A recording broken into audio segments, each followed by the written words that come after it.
স্থান যোৰহাট। গগৈ ভাৰ্চেছ গোস্বামী, কোনে মাৰিব শেষ হাঁহি? নিৰ্ণয় কৰিব 1,48,280 গৰাকী ভোটাৰে। অসম বিধানসভা নিৰ্বাচনক লৈ এতিয়া মাত্ৰ কেইটামান দিন বাকী। ৰাজ্যবাসীৰ দৃষ্টি নিবদ্ধ হৈছে 1 নম্বৰ যোৰহাট বিধানসভা সমষ্টিত।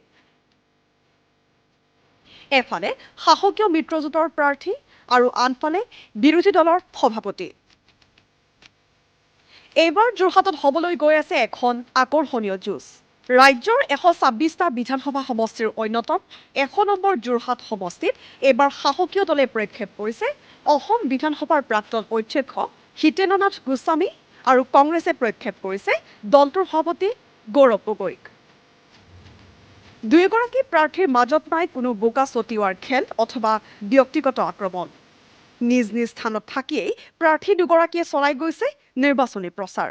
হিতেন্দ্ৰনাথ গোস্বামীৰ নিশ্চিতভাৱে MLA হিচাপে এটা 25 বছৰীয়া অভিজ্ঞতা আছে আৰু গৌৰৱ গগৈও একে সময়তে তেওঁৰ দক্ষতা, বাকচাতুৰ্য, নেতৃত্বৰ যিটো কৰিব পৰা তেওঁ গুণ, এই কথাবিলাকো মানুহে লক্ষ্য কৰিছে।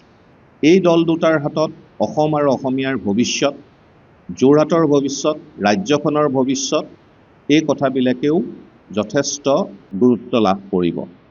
উল্লেখযোগ্য যে সমষ্টি পুনৰ নিৰ্ধাৰণে সলনি কৰিছে যোৰহাট সমষ্টিৰ ভৌগোলিক পৰিসীমা আৰু জনগাঁথনি।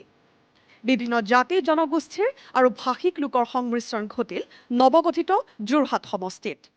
তেনে ক্ষেত্ৰত যোৰহাট বিধানসভা সমষ্টিৰ দুয়োগৰাকী প্ৰাৰ্থীৰ মাজত এইবাৰ তুমুল যুঁজ হোৱাটো এক প্ৰকাৰ নিশ্চিত হৈ পৰিছে।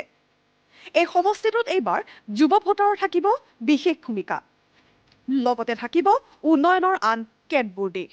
সমষ্টিটোৰ বায়ু পানীৰ লগত সংপৃক্ত হৈ থকা, সমষ্টিটোৰ মানুহৰ লগত যোগাযোগত থকা, সমষ্টিটোৰ ভোটাৰ ৰাইজে বিচাৰিলে সততে পোৱা এজন মানুহকেই জনপ্ৰতিনিধি হিচাপে সাধাৰণতে বিচাৰে।